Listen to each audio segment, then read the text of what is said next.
ซื้อซอยได้เป็นเจ้าของห้างโดยเปิดมาได้18 ปีแล้ว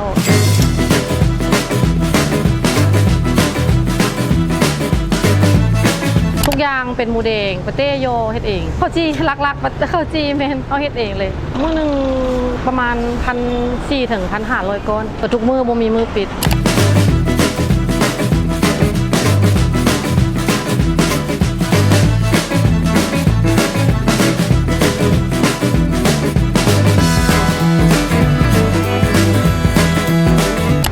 แรกๆไปเป็นพนักงานขายของอีกห้างนึง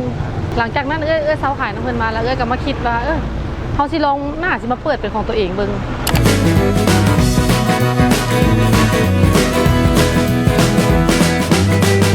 ตอนนี้ขยายเป็น2 สา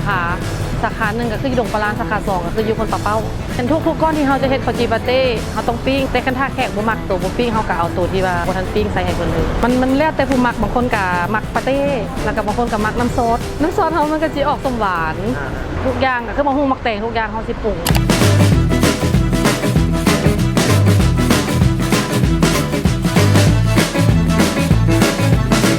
มาสั่งนำก็เคยมีเฮือนบุญ1เฮือนบุญเนาะ2ก็คืองานเลี้ยงพนักงานมีข้าวจีปาเต้ลักๆต่อไปก็มีซาลาเปาก็มีขนมบางทีเพิ่นสิซื้อต่างหากซื้อปาเต้ต่างหากก็มีซื้อยอดต่างหากหรือว่าหมูนาวต่างหากก็ลองผิดลองถูกมาหลายอย่างแล้วแต่ว่าเทคนิคก็ยังอยากพัฒนาให้เฮาของเฮาให้มันดีขึ้นเพราะว่ายังหลายอย่างที่ว่าบ่ถูกใจแขกก็มี